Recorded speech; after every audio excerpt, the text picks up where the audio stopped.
Oh, thank you. It's an honor to be here. Excellent. Gary, I've been enjoying your website viewzone.com for quite a few years now. How long have you been online? How long have you been doing the website, Gary?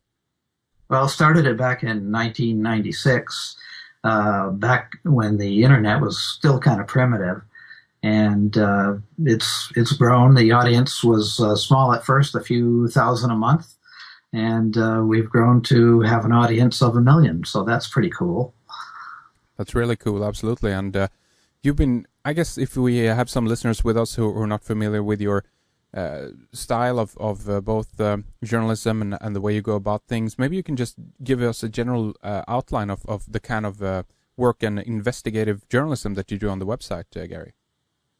Okay, well, this we started the website really before blogs were popular, so we're not modeled after that. But generally, I started writing articles that about topics that I was interested in, and I found out that people were interested in those same topics, so I kept writing.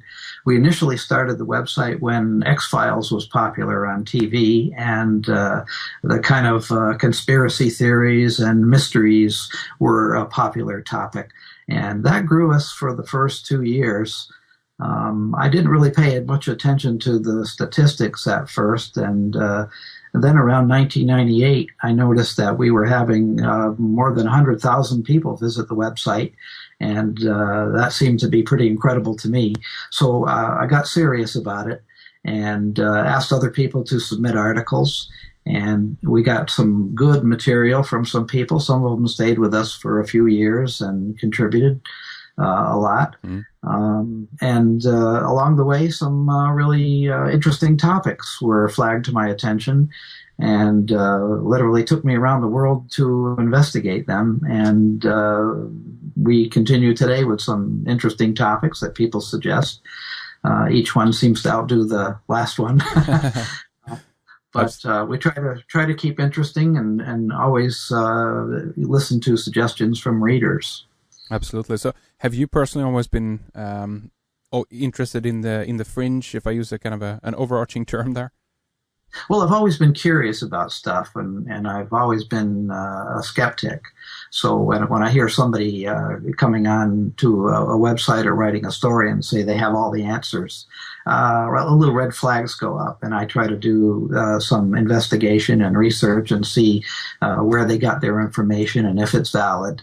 And a lot of the stories that you'll see on ViewZone are some are validating things that are what I would call internet myths.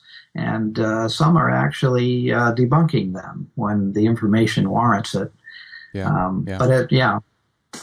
So absolutely. And what is that? Is that a difficult process? Do you think in some cases? Because obviously there's always areas and topics where, from our point of view as being observers of these kinds of things, it's difficult to verify. And I guess it's in that regard, it's better to put a question mark on something than to claim it's the ultimate truth, if you know what I mean, Gary.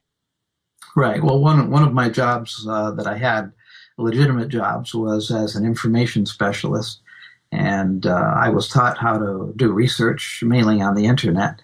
To find source material and to validate source material. So usually I'll read a story, and if someone makes a claim, I'll go and see if that claim is supported by any legitimate documentation. And a lot of times you go around in a big circle, as you probably know, where somebody gets information from a site who got information from another site, and you keep following it to the source, and you find out that it's really somebody misunderstood something, or it's a misquote. Right. So a lot of that happens, but then there's a lot of surprises. And in the book that I've written, They're the Never Ending, there are some people that made suggestions to me that seemed like they could be outrageous, and yet when they were investigated, they ended up being quite amazing and true. And that's definitely something I want to talk about here as well as we proceed and go deeper into some of these areas and topics. Of course, the Never Ending, that's a free web or an ebook that you have available on the website. Tell us a little bit about that, Gary. Okay, well, this came about as an experience that I had in 1998. when somebody suggested that I would do a story on the HAARP installation, or what was commonly referred to as the HAARP installation in Alaska. And at the time, I didn't know anything about this. And somebody went through all the trouble of calling me at the View Zone office and actually sending me plane tickets to fly to Fairbanks, Alaska, and put me up and showed me around, and gave me an amazing story that I came back and wrote up on View Zone. It starts there, but it goes much deeper. From Alaska, there's another article that was suggested to me about some ancient writing that was found in Colorado, and I checked that out and found out that writing also existed in Yemen, of all places, and Israel, and Australia. And so that was another trip around the world to see that ancient writing actually did exist and could be translated. And oddly enough, the two stories, the Alaska HAARP apparatus and this ancient language, have a connection. And it was because of that connection that I wrote the book. I want to say, first of all, that the stuff in the book was a little difficult for me to write because, again, I'm kind of a shy person, and all of this stuff happened to me. I just happened to be in the right place at the right time, and was the receiver of a lot of very strange information from readers of View Zone, and was able to put it together and really have an amazing story out of it. All right, that sounds really interesting. Do you want to talk a little bit about the connection HAARP and this the language connection? I mean, I remember a really fascinating article that was many years ago now that I read on your website, Gary, that basically went into the idea of an original language, trying to track down if there was basically validating the story of Babel, Babel's Tower in the Bible. Basically, that we had one language to begin with, and then something happened which kind of split it up, if you will. But what is the connection there, Gary? Well, the HAARP installation that I was taken to was not the one in Gacona, Alaska, the one that has a website and most people, have seen pictures of. The one that I was taken to was in a place called Poker Flats, which was north of Fairbanks. And I was taken to this installation by two former Navy people who worked there and actually constructed it, and wanted to tell me anonymously that this installation had been fired up and used, and that it had created harm to the atmosphere and had actually hurt some people.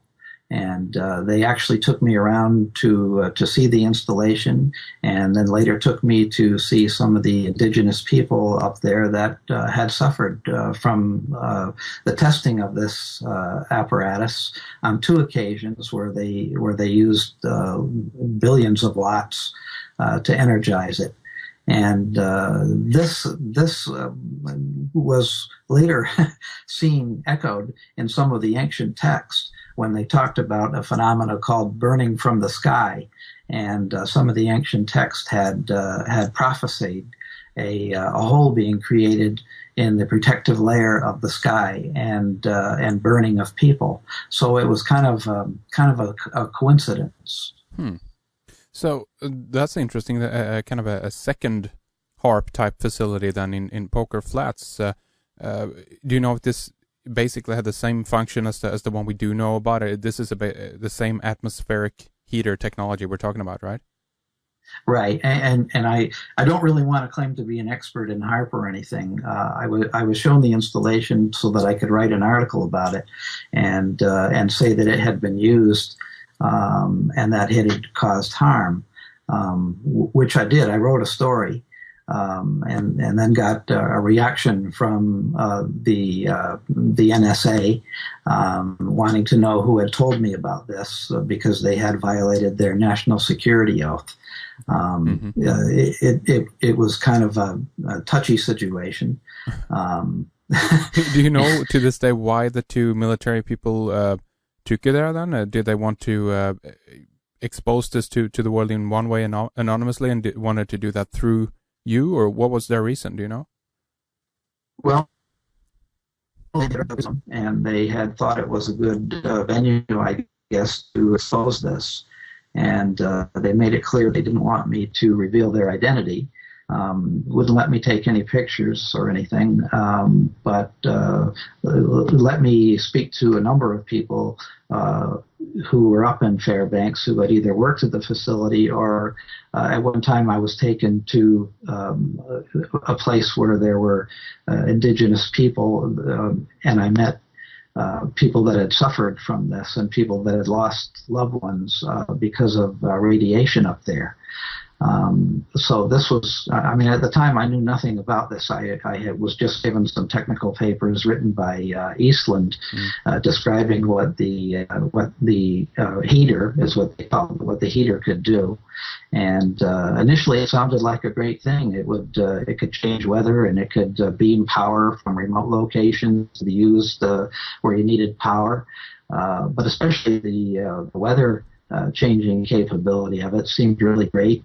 And I was surprised that this was not used for some peaceful way and ended up being used as a weapon system. And that's what they were really ticked off about, is that it was used as a weapon and that it had been tested 2 times. The first time had caused harm, and then it was used the second time just to see what would happen. And they had all the data, and they showed me all the data. And I came back. It was hard to write the story up without revealing who they were. I had to pretty much clean it up. But I wrote it, and for a while it didn't get any reaction. But then I got visited by members of the NSA, 2 gentlemen that took me to an Air Force base and interviewed me. And tried to have me tell them who these people were, reminding me that these people had done something bad by revealing this information and had violated an oath that they had taken. Really tried to intimidate me. I realized at the time that I really didn't know if these people had given me their real names or anything, so I didn't know what kind of information I had, but I tried to resist as much as I could. Eventually, it was just agreed that I would not write anything more, and that if I heard from these people, I would contact them again. But you're in New Zealand now, obviously. But were you living in the United States at the time, or how did that work? Sure. I was living in Massachusetts at the time. Yeah. Well, it's a long story. I mean, this was a difficult story to tell because there are so many twists and turns into it. Sure. After I wrote the story, a little bit of time passed, and then I started to get reports from people in Serbia telling me that they noticed a phenomena that happened when the A-10 Warthogs were used over there, that before the raids, they would see the sky turn black, and it wouldn't rain, but they'd have huge hailstones falling. And then later I got a report that there was a hole in the magnetosphere over Serbia. And so I just posted that story. And right at the end of the story, I just, foolishly, I just put a link to the HAARP story. No comment or anything, just a link to it. And that was enough to get visited again by the gentleman, and again warned that I should not make reference to that, and that I had agreed not to write anything further about it. So that was kind of intimidating. So do you feel comfortable talking about this now then, or how? Yeah, I do. Enough time has passed, and okay. These were the early days. Eventually, I was put in touch with a woman who I would call at a Washington area code and let the phone ring and then hang up, and then she would call me back wherever I was, whatever phone I used. This would happen, and her name was Kathy, or that was the name she used, and she was more or less my handler. She would talk to me and say, "Well, have you heard from them?" And okay, well, she was like the soft touch, but she asked a lot of personal questions about my life. and eventually discovered that I didn't have much money, that I had invested a lot of money in ViewZone to get it started. And she had sort of sympathy with me and had me fantasize about what kind of a situation it would take to make me happy, and I wouldn't bother with this HAARP thing anymore. And I said, well, you know, if I had a nice job, I'm a programmer. It would be nice to have a job as a programmer, and it'd be nice to have a good salary and live in a good place where I'd be happy again. And she said, well, what place would that be? And I had gone to the University of Massachusetts in Amherst, and I kind of remembered I had good times there. It was a college town, and so I just threw that out. I mean, we were just fantasizing anyway. And was about a week or two later, she called me back and offered me a position as a programmer with a company, and it was right around Amherst, and asked me if I was interested in taking it, and reminding me that all of this was a quid pro quo arrangement, and I took her up on it, and I ended up being the webmaster of the entity that controls the, oddly enough, controls the power grid for the northeast of the United States. Okay. At the time, they deregulated the electrical energy, and everything was done over the internet. In other words, generators were controlled and everything else, and they were just building the website. And lo and behold, I got hired as the webmaster, and I did that position for 2 years. And when we approached the 2000 year mark, there was all that Y2K fear, right, and the fear that terrorists might control the website or somehow get control of the passwords, and they could control the generators and wreak havoc. That I was then required to myself take a national security oath, and went to Fort Meade and actually stayed with these people for about a week to learn all the implications of what I was going to do. And I actually signed the paper, and then they pretty much had me. Okay. So then I couldn't talk about anything or do anything. So I think that was great. You want me to continue with the story? Well, how did that get you? I mean, are you off the hook of that from that now, or I mean, how does this carry on? How does it continue, Gary?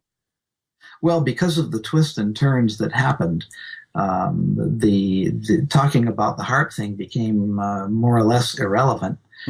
Because of the next stage in the adventure, where somebody had written to me and told me that they had found an ancient language in Colorado, and they thought that it wasn't Indians, but it was somebody else, and it was actually an alphabet. And reminded me that the Indians didn't have an alphabet, and that who could this be, and would I come out and take pictures of it and post it on the magazine. So this kind of like was a good chance for me to forget about the HAARP. I had a nice job. I was living in Northampton, Massachusetts, which is the home of Smith College, which is an all-girl college. And I was a young man then, too. So that was kind of a nice place to live and a nice place to be. And I'm single. I was single at the time.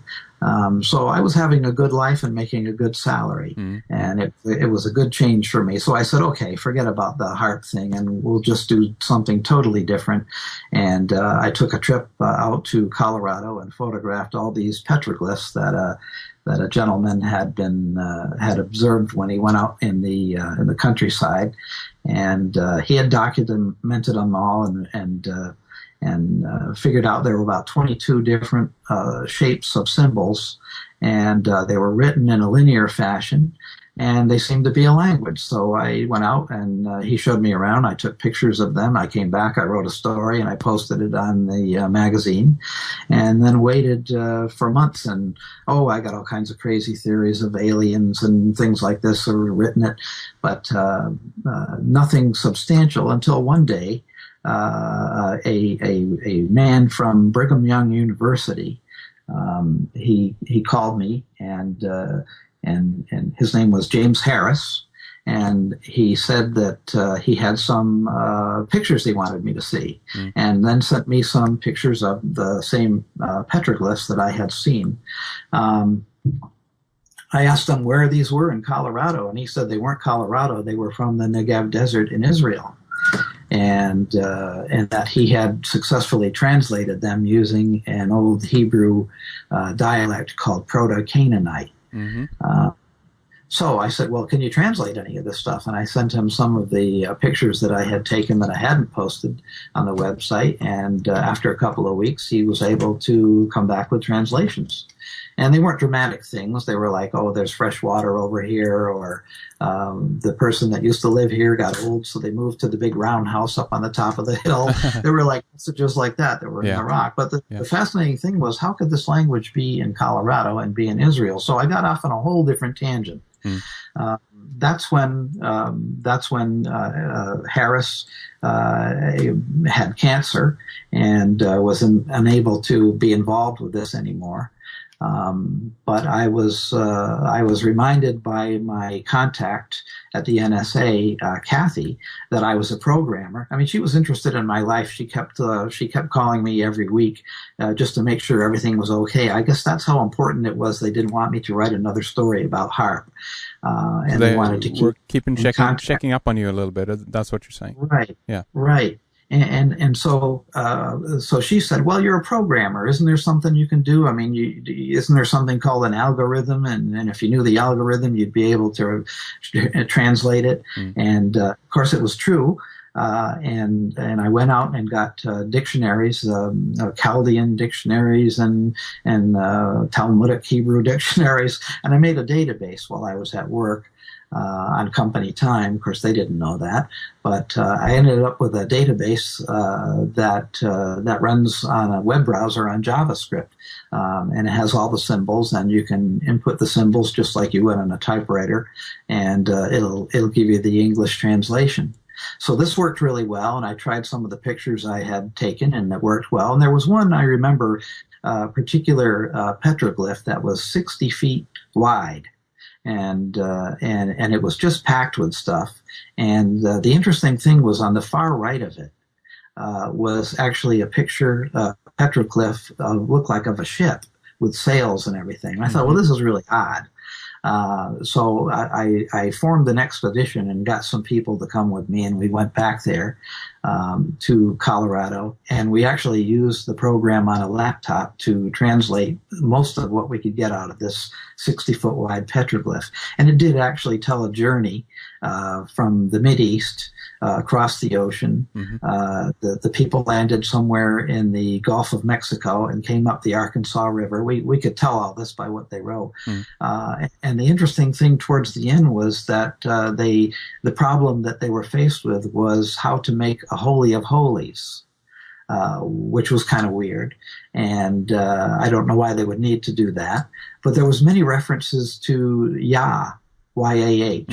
So it seemed like Harris had found that the old language was found in a turquoise mine that was in the Negev desert that was sealed up when it collapsed, and they still had like the bodies in it, and they didn't bother to recover any of the bodies, so it was sealed up. And the date of the carbon dating of some of the wood beams in the mine was 1700 BC.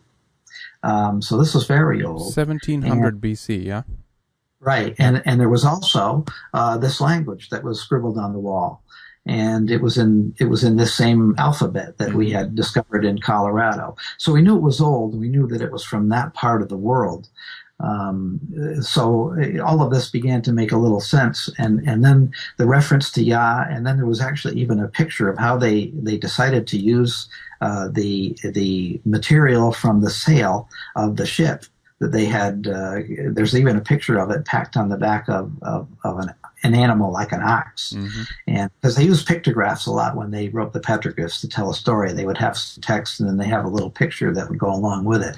And they showed how they used this material to make the Holy of Holies for the Father, God the Father. So it was kind of a religious quest, but the significant part of it was further along. They talked about the burning sky. So this is where we kind of get back into the HAARP thing again. Right. They talked about the burning sky, and it had something to do with why they came there, that this was a safe area. And that was weird. And then right at the end, was a collection of petroglyphs that translated to something of the effect of from the first of Yah I am to the last of Yah I am. Okay, now that was kind of weird. All right. But anyway, got all that material and came back and I wrote that up and I posted it on ViewZone. And then I started to get some emails from people, and one of them was a man named John McGovern who was in Australia. And he was very interested in the writing and eventually sent me some photographs from the excavation of the Temple of Sheba in Yemen. The University of Calgary had gone to Marib in Yemen and had started digging, and they found this big palace with columns, and oddly, the whole thing was surrounded by a huge wall that was like 60 feet high and oval-shaped and 15 feet deep.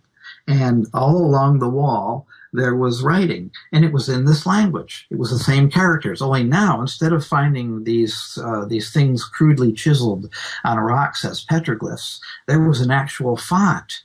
It was in a font.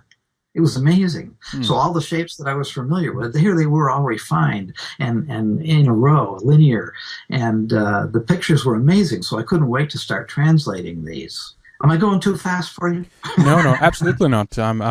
This is really, really interesting, and I'm also obviously looking at, some of the articles as you're talking about this that you have available on ViewZone, and we will obviously link these up as well because First Tongue and Ancient Global Language introduction, that article, people can see the petroglyphs that you're talking about for themselves. Obviously, we will link this up so people can take a look at these pictures because it is really, really interesting, and I'm glad that you also brought up this the Temple of Queen of Sheba, because that is something that hasn't gotten a lot of attention, but it's a very interesting place. And obviously, I can't help to think about how, well, if I put it this way, then U.S. and other forces around the world that have been part in the invasion of Iraq and what have you, has now really beginning to put their eye on Yemen as well. That's right. And I can't help to think that that's for a reason. But do carry on, Gary. I'm certain we'll get into that later as well. All right. Well, this is the story has so many twists and turns, so it's hard to know how to tell this story in a linear fashion. Right. But what happened was I got all these photographs. They were actually press releases, and they would show a gentleman standing in front of the wall, and there was a gentleman who's writing down something. He's just posed in front of the wall, and that was kind of annoying because he was obscuring some of the writing. But with Photoshop, I was able to blow up this picture, and there's a good probably 30 feet of text. This wall going all around is actually probably, a couple of kilometers all the way around it. And it's text all the way around it. One line of text that goes all around the wall that tells a story. Well, I started to use the translator and get the story, and the first thing I got from the first picture was kind of a poetic verse that talked about somebody called the sun. And it said that when the happiness of the sun was poisoned, and that was a funny way of saying it, his happiness was poisoned by the news of his father having passed on. But his anger lifted when he was told of the location of the father's great box of L. And so I was like, what? What is the box of L? What could that be? And then it continued further, and it said, when the happiness of the sun was poisoned by the action of the beautiful Lord's movement, the son was made happy to swear to protect the box of L and to be associated with the Lord's Spirit. So here's somebody, they're talking about a son and his father and this box. So I had absolutely no idea what this was. I finished the translation as much as I could, and I sent it off to my friend John. And after a day or so, John wrote back to me and he said, wow, that's really amazing, and told me the story of Sheba. Which, according to the Quran, we don't know that her name was Sheba. We know that the kingdom that was ruled was the Sabaean kingdom, or Saba. Yeah. And so, basically, when people are saying Sheba, we really don't know her name. In the text, she's referred to as the mother of the nation. but they're never used her name specifically, so that is a mystery. But he told me, according to the Quran, that the Sheba received a message from a king in the north who was Solomon, that he was aware of her kingdom and he is inviting her to come and visit him. And so she first was reluctant and then decided to visit him and had a big caravan full of gifts. And she visited Solomon. And then there's the famous meeting where they try to see who's the smartest, and they pose riddles to each other. And she was able to answer all the riddles, and then she gave him some riddles, and he was able to answer those. So they grew respectful of each other's knowledge. And then the story goes on that she became one of his wives, and then returned back to her kingdom, where she bore a child, Menelik. Now, Menelik, I guess, is the son. Mm-hmm. And so when all of this big thing is written along the wall, it's actually talking about Sheba's son, Menelik, and how he learned that his father Solomon had passed on, and that somebody had come and attacked the kingdom up there, and that they had made arrangements to have him locate the Ark. Now, there's another story that says that when Menelik was a man of about 16 or 18, he decided he wanted to know who his dad was, and so he went up north to visit Solomon. And the legend says that on the way, people who saw his face said he looked like David. And they were so like shocked that he had such a resemblance. And so when he finally met with his father, they formed a pact, and Menelik was given a gold ring to symbolize an agreement they had made that if anything should ever endanger the Ark, that it would be in a certain location, and Menelik would know where to look for it, and he was to go and get it. And so basically the story on the dam. Well, I didn't tell you it was a dam yet, but that's what it is. That's what it is. You just that's did. What it was. Yeah. Okay. The reason that he got it was because they had an agreement, and he took it back. And there are other texts that were translated subsequent. Anyway, I got all this information, and I realized that this was pretty important.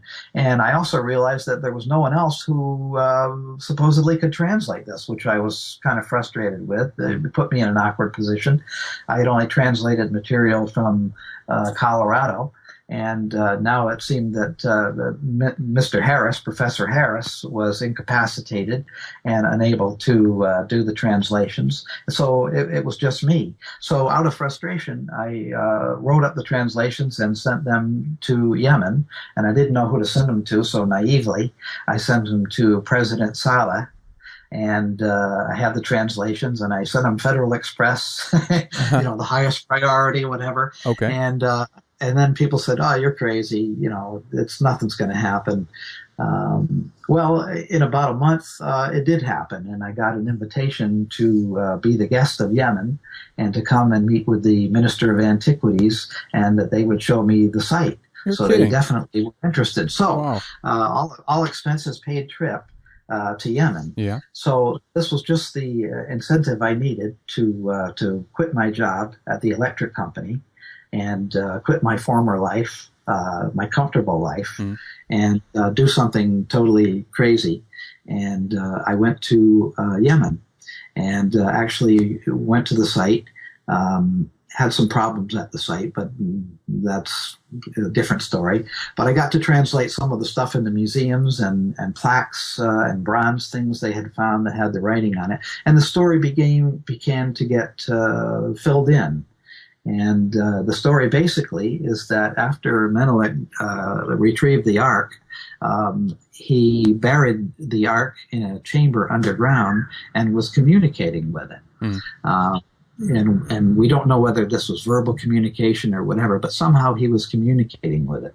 And the Ark told him that the same enemy that had come after his father was going to come and look for the Ark in the Saba kingdom, and that he should enter into the chamber and stay with the Ark and have it buried and covered over with sand. So he told his mom this. Now, he was the only son, and the queen was totally freaked. She didn't want to know anything about this. She says, "You're my only son. You can't do that."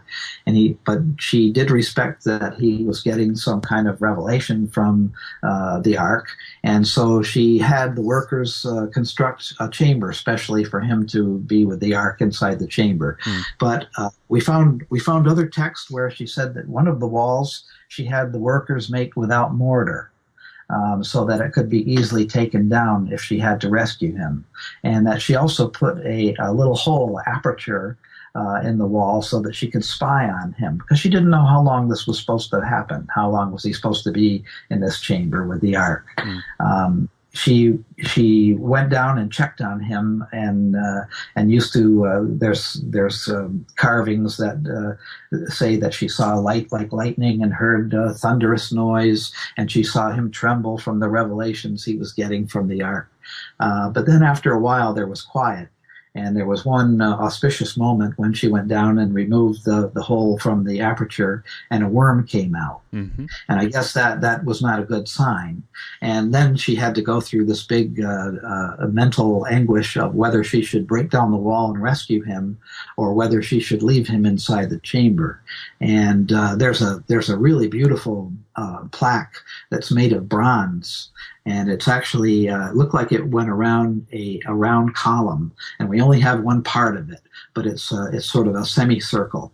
And the interesting thing was that all the characters, all the alphabet looks like it was mass produced like movable type, and was just laid in and sort of somehow fused with bands on the top and bottom of each letter. Interesting that they had that technology that they could do that. Anyway, this translated, and it told how she decided that if she broke down the wall and he was dead, that would be it. I mean, there's no going back there, and she would have violated the oath to let him stay there. But if she let him stay there, then there was always the hope that the Ark was real and it would keep him alive. So she decided to go with that option, and then she had the workers build a chamber over the chamber that she had built before, and this time build it good so that it would stand earthquakes. And there's mention of the salt, which I didn't understand until later, that under the Yemen soil there's a thick layer of salt. I didn't understand that at the time I did the translation, but that was the concern also. And then Marib was famous because of the Marib Dam. And this was something that was epic. They had a dam built that irrigated a huge area. And there was a legend that said that there was so much vegetation and fruit, and this is the middle of a desert area. There was so much lush vegetation that a woman could walk through the garden with a basket on her head, and when she came out the other side, the basket would be full just from the right fruit that fell from the tree. And this is how lush it was. But the dam really was huge. And it had to be maintained. They had cats that protected because part of it was organic matter, twigs and things, and wood, and there was a labbit system. But now they were going to be leaving that. They were going to be leaving because her idea was to cover the chamber up and then leave the area, so that if the enemy that was approaching came there, they would just see a sand dune. That was her idea. So what about the dam? What's going to happen to the dam? Well, that's why she built this big wall around the chamber. So right in the middle is where the chamber is, and around this there's a 60-foot wall. It's 15 feet thick, and it's made really well. And the chamber is in the middle of it, and that's basically what it is. It's a dam. And throughout history, 2 times the actual Marib Dam, what was used for irrigation, did break, and the water did run over the area, but the dam that they built around the chamber actually did protect it, so it was built pretty well. Now, she moved her kingdom to Ethiopia. She went across the Red Sea and started her kingdom there, and totally left the area. And it was covered up by sand, and was actually a sand dune, actually a caravanserai, because there was some water nearby. It was a place where caravans would stop, and they would be on the sand dune, not knowing that underneath them was, this big structure with the chamber and the Ark inside, and presumably Menelik still inside with the Ark. and this was a famous caravan stop. Now, when she got to Ethiopia, there was a problem that they had written the whole story around the outside of the dam, and that there were records of what had happened and whatever. So she took the language and she took the alphabet that they had used in the kingdom of Saba, and she confounded it and changed the sound values. It's a sound language anyway. Every symbol has a certain sound. That's how they did it. In other words, she wanted to confuse the language, the interpretation of some of these the writings, right? That's right. Yeah. That's right. So that if somebody understood the language from her new kingdom in Ethiopia, and they happened to stumble on something that talked about something from the old world, they wouldn't be able to understand it. Yeah.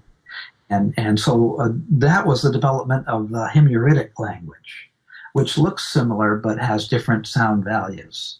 And that's why she moved her kingdom. People always said, well, why did she do that? She had this beautiful irrigation system there, and they had a lucrative trade, caravan trade, and why go to Ethiopia, whereas life was much tougher? Mm-hmm. And that was that system. So that's just a quick note on that idea. I mean, if we listen to some of the people like Graham Hancock, for instance, he places the ARK in Aksum in Ethiopia, I think, and there is some interesting areas there. The Libella, I think it's called, is a kind of a church in Ethiopia. I don't know if you've seen pictures of this, but there seems to be a hint that when Queen of Sheba went there, something happened there. There seems to be some kind of Templar activity actually down there as well, because they've been trying to obviously follow up on this story. But this is interesting from that point of view, because I was wondered, because we have this mystery of either she was in Yemen or in Ethiopia, but you're saying that there was a move there, obviously, between something happened in Yemen probably, and she moved everything to Ethiopia. That's interesting. Well, now we know why she moved to the kingdom. Yeah. Because she was trying to protect her son, who was in the chamber. So she has like a really heavy investment in that for nobody finding that. Yeah. Now I can only tell you what I translated, and I don't know. I don't know if the ARK is still there. I don't know if the box of L is the ARK. It just seems that it makes sense that it would be. Yeah. And my view is that everything that happened in Ethiopia was kind of a red herring, just to get people off the path and to distract them. Now, there was an interesting guy, Wendell Phillips, the character who they based Indiana Jones on in the movie. And he actually did wear a fedora, but he didn't have a whip. Mm-hmm. But he started he wasn't actually looking for the ARK, but he was an archaeologist, and he got interested in some of the ancient kingdoms, and he started off in Ethiopia, and he worked his way back, and he actually crossed the Red Sea, and he found traces of a migration of the kingdom back to Yemen. And he's the person who first went to Marib and first talked to some of the local tribes people, who said, yeah, well, occasionally when the wind blows right, we see these pillars sticking up out of the sand. But then later on, when the wind goes, it's covered up again. And here's a few artifacts that we found when we're digging around. Yeah. And he noticed that the language was different, that it used the same letters, but it didn't translate. Now, when I was there was the University of Calgary there, who were doing the archaeological work, but the translation was being done by the American Foundation for the Study of Man. And there was one interesting moment where when I showed up, these people had been working on the dig for about a year. And of course, I was kind of anxious to, share what I knew with them and see. Maybe they'd show me some material that I could translate. But they were still using the Himyaritic sound values for the letters. They hadn't realized that the sound value was different. And what they were getting from the wall was a collection of family names.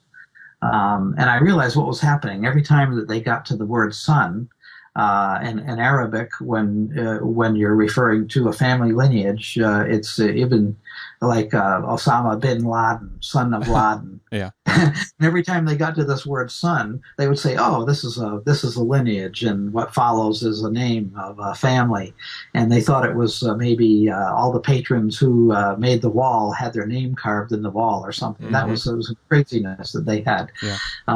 So I didn't get very far with them. And actually, they were kind of insulted that this guy with blue eyes from America was over there trying to tell them what this that they was, were all wrong. Yeah, so that didn't work out too well. Yeah, too But bad. what we did find that ties in with the HAARP thing again was a prophecy wall. Apparently, there was a large wall that had all these huge stones in it with writing on it. I would estimate it's probably 40, 50 feet wide, Mm-hmm. and I don't know how tall. But we've only found a few of the blocks that were in this wall. And unfortunately, somebody took the wall apart and said, well, these are great stones. What's all this funny writing on it? And they used them for the foundations of other buildings throughout the years. And a lot of times they would chisel away to make the block fit where they needed a block. So a lot of it is ruined. But there were some pieces in the Yemen Museum. Oddly enough, the most significant one was in the museum upside down. That's how unfamiliar they were with the writing. They actually had a display upside down. Huh. So it was easy, of course, to take a picture and Photoshop it right side up. Yeah. And this again talked about a prophecy that, and it talked in terms of agriculture. It said that the sun, it again talked about the sun being in the chamber, and it said that he would stay there until the Lord made a fire from the sky and would open up the hole in the sky and make a fire and burn the people. And it referred to agricultural like burning a field. And it said only after that will the good seed rise up, meaning the good people. And it said that the sun would also rise and come out of the chamber at that time. And then there would be an era of light and life. And the sun, and it even warned about using the box of El. It said, don't use it to ask for things. Okay. Use it to praise the Lord. Use it to praise the Father. Okay. And don't be selfish. Anyway, that was pretty neat. And every now and then, I still, even after all these years, I still have people who will find one of these stones and photograph it and send it to me.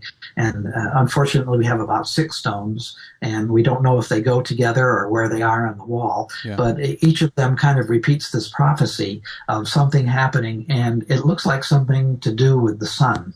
And it looks like they keep referring to a protective arm of the Lord, which could mean the atmosphere, and that there's a hole and the arm is withdrawn, and that the fire is allowed to come to the earth and burn the people. And this is a cataclysm that must happen before the age of light and life.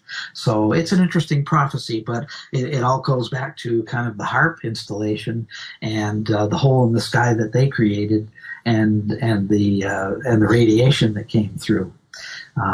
I have so many questions at this point, obviously, Gary. Well, it's a hard story to tell. Yeah. And I left out a lot of things. For example, we on our trip, we witnessed some strange phenomena. We witnessed orbs, glowing orbs in the sky at night. That we couldn't explain. And, I could go off on a whole other tangent with that.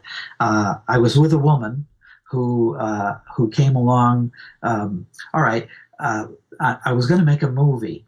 This was supposed to be my cover story for being in Yemen, because the Yemeni Minister of Antiquities was very concerned that if the Ark was really there, that it would create a political situation, since Yemen was a very weak and poor country, and that they were aware that the Ark is needed for the third temple, if you follow what I'm saying. Okay, yeah. And that if somebody really believed that the Ark was there, they might just come and take it by force. Right. All right. And they had another idea that perhaps, like Egypt with the pyramids, that Yemen might someday become a tourist attraction or a religious pilgrimage site where people would come to see maybe the Ark is under there. Maybe if they left it there and they had all this history revealed, and it would probably build up the infrastructure in Yemen and create a new industry, because they have nothing going for them. They have no oil. They have nothing. The people are poor. It's one of the poorest places I've ever seen. really everything dry, and you wonder how people could even live there at all. There's Yeah. hardly any vegetation. Okay. So this would be an opportunity for them. So they were very concerned about that, and they didn't want this revealed. So, I mean, so many different things I want to talk about, but let's just focus a little bit on this, the Temple of Queen of Sheba here before we begin to round things up for the first hour. But obviously, I want to continue with more, and I'm going to try to kind of stay out of the way a little bit here and just let you kind of continue the story, and then we can kind of get to some of these questions I have afterward. But the temple of or the palace of Queen of Sheba, some of the pictures you have on the side is, I think, from the year 2000 and or 2001. Now, do you know That's correct. if anything has happened in terms of excavation here? What has happened in the area since then? We're talking about 10 years ago here now. Okay, when I left, they were just getting ready to do ground penetrating radar in the inside court, inside of the oval structure. Mm. And when I left, and then I went to Australia for a while, and then came back to the States, and that was the first time I got reports that they actually did find something. They actually did find that there was a chamber there, and if it was there, it was filled with sand because it was pretty solid, and that's to be expected that the sand would find its way into whatever and it would be full of sand. But there was definitely a stone chamber there right in the middle of it. What happened then was 9/11. Oops. Yeah. You know, I came back on the 5th of September and had made arrangements to go back to Yemen again. Yeah. And then 9/11 happened. Mm. And then some odd things. After we got over the surprise of that, a job was arranged for me to go back to Yemen as the director of a Yemen American Language Institute. Somebody arranged this job just to kind of get me in the country so I could be there legitimately with a visa. And it was all arranged. And when I went to get my plane ticket, I discovered that I had been flagged as a person of interest. Okay. And so I was unable to get my ticket. And I tried to resolve this. And the response was, well, did you know that the area where you were residing in Yemen, in Marib, was an Al-Qaeda camp? No. I mean, I had not even heard of Al Qaeda when I was there, but everybody. Yemen is perhaps the if not the heaviliest armed country in the world, where even children have their own AK-47 with Smurf stickers and yarn all over the barrel, and they're able to shoot a gun pretty well. Okay. So, and during the day, we would see the tribes people. Of course, we were all heavily protected with soldiers when we were there, but we would see tribes people in the distance, running around and doing maneuvers. But it just seemed like, well, what else do you do if you have a bunch of guns? You practice with them. Yeah. Whether they were really Al Qaeda or not, I don't think so. Yeah. I just think that's the way everybody lives there. Anyway, that got me very concerned because at the time, if you were a person of interest, you seemed to be going to Guantanamo Bay, or at least that was the fear, that was the paranoid. Sure. And so I found that that Republic of Vietnam didn't have an extradition agreement. And quickly booked my ticket there and went there to live. There you go. And that's just, again, we're just kind of brushing on some of the overarching themes here, because there's so much obviously more in detail we can go into, but obviously the story is in the book as well, obviously, that you have on the website where you tell the story. And also there's so many more things I want to ask you about, Gary. I think that let's round things up here for the first hour and then carry on in the second one, and I'll let you continue the story, and then at some point there we can talk a little bit more about some of the details, and I'll try to ask some of the questions as well. But viewzone.com, that's the main website where people can go, and there's links to the book right there. Yes, on the top left there's a link. Yeah, and people can make little donations there to get a copy of the book, whatever they feel is how much they want to give you. Is that correct, Gary, or how does That's that right. work? Yeah. That's right. That's right. I'm not really selling the book, but I need to have some help to keep the website up and running. Of course, absolutely. So people can make a little donation, whatever you feel is appropriate, and then you get access to the ebook and some of the things that we've been talking about. And again, it's an incredibly fascinating story, and I can't believe that we haven't highlighted this until now. Actually, I remember one of your readers wrote a little article for that he forwarded to us a while back as well, called the Parked ARK. He called it God's iPhone, which we linked up, which is hints and highlights of the story that we've been talking about here so far. And at the end of that article as well, we have some of the language codes that you talked about this program, and also then a link to ViewZone where people can get the book as well. So that's the first thing that when I kind of got my eyes open to this, when I said, wow, this is interesting, we need to cover this. But let's just wrap things up and see, is there anything else you want to mention in regards to the website or any kind of other material that you have out there that you want to highlight for people before we carry on with our two, Gary? No, I just would like to offer the opportunity for anybody that has a good story or a good theory or whatever to send it into ViewZone, because we always welcome contributions of intellectual ideas and theories and whatever, and reports from readers. And that's kind of like part of the salad that makes the website interesting.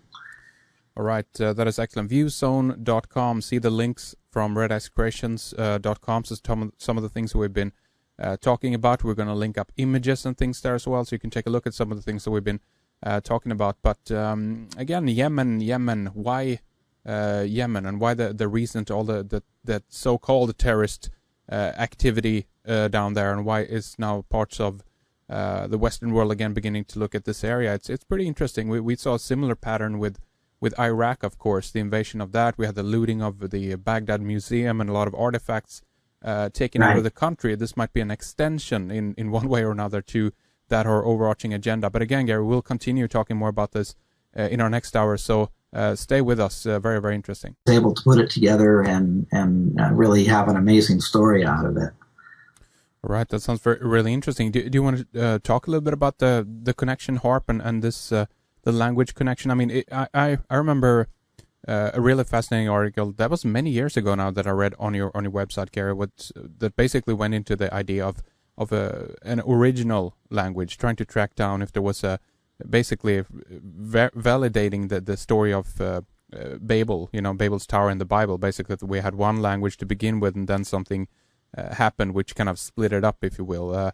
But what is the connection there, Gary? Well, the HAARP installation that I was taken to was not the one in Gacona, Alaska, the one that has a website and most people, have seen pictures of. The one that I was taken to was in a place called Poker Flats, which was north of Fairbanks. And I was taken to this installation by two former Navy people who worked there and actually constructed it, and wanted to tell me anonymously that this installation had been fired up and used, and that it had created harm to the atmosphere and had actually hurt some people. And they actually took me around to see the installation, and then later took me to see some of the indigenous people up there that had suffered from the testing of this apparatus. In that regard, it's better to put a question mark on something than to claim it's the ultimate truth, if you know what I mean, Gary. Right. Well, one of my jobs that I had, legitimate jobs, was as an information specialist. And I was taught how to do research, mainly on the internet, to find source material and to validate source material. So usually I'll read a story, and if someone makes a claim, I'll go and see if that claim is supported by any legitimate documentation. And a lot of times you go around in a big circle, as you probably know, where somebody gets information from a site who got information from another site, and you keep following it to the source, and you find out that it's really somebody misunderstood something, or it's a misquote. Right. So a lot of that happens, but then there's a lot of surprises. And in the book that I've written, they're the never ending. There are some people that made suggestions to me that seemed like they could be outrageous, and yet when they were investigated, they ended up being quite amazing and true.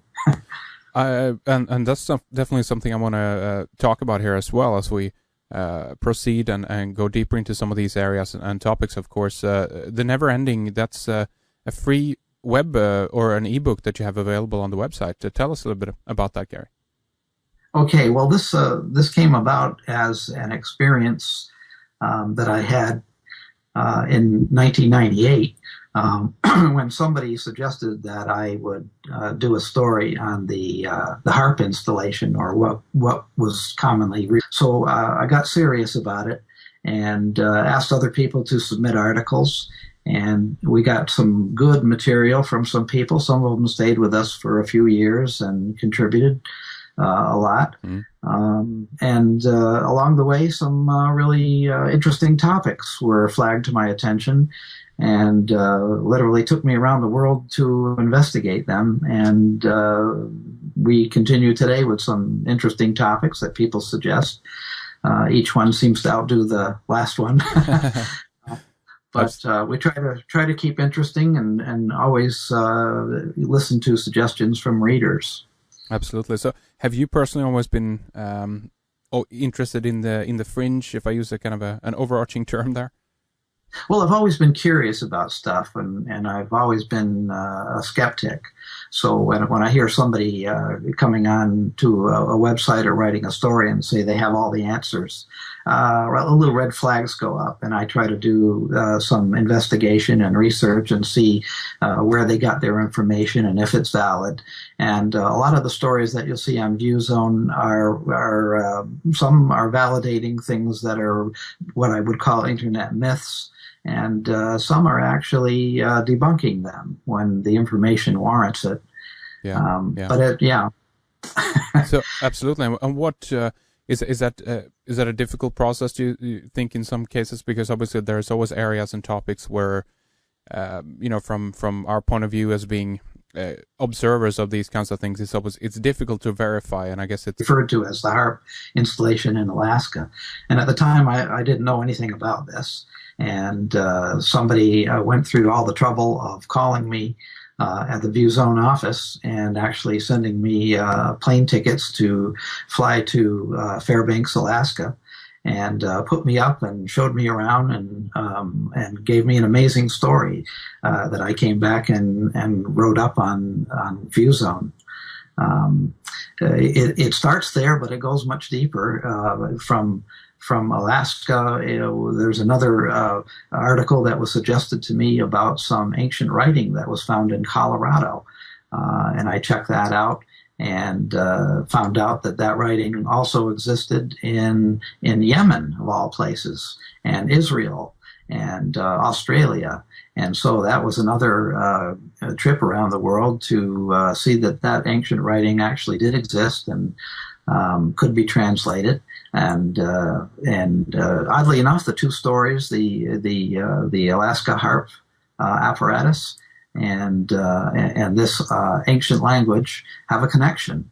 And it was because of that connection that I wrote the book. I want to say first of all that the stuff in the book was a little difficult for me to write because again, I'm kind of a shy person. And all of this stuff happened to me. I just happened to be in the right place at the right time and was the receiver of a lot of very strange information from readers of ViewZone. Oh, thank you. It's an honor to be here. Excellent. Gary, I've been enjoying your website, viewzone.com, for quite a few years now. How long have you been online? How long have you been doing the website, Gary? Well, started it back in 1996, back when the internet was still kind of primitive, and it's grown. The audience was small at first, a few thousand a month, and we've grown to have an audience of 1 million. So that's pretty cool. That's really cool, absolutely. And you've been I guess if we have some listeners with us who are not familiar with your style of both journalism and the way you go about things, maybe you can just give us a general outline of the kind of work and investigative journalism that you do on the website, Gary. Okay, well, we started the website really before blogs were popular, so we're not modeled after that. But generally, I started writing articles about topics that I was interested in, and I found out that people were interested in those same topics, so I kept writing. We initially started the website when X-Files was popular on TV, and the kind of conspiracy theories and mysteries were a popular topic, and that grew us for the first 2 years. I didn't really pay much attention to the statistics at first, and then around 1998, I noticed that we were having more than 100,000 people visit the website, and that seemed to be pretty incredible to me.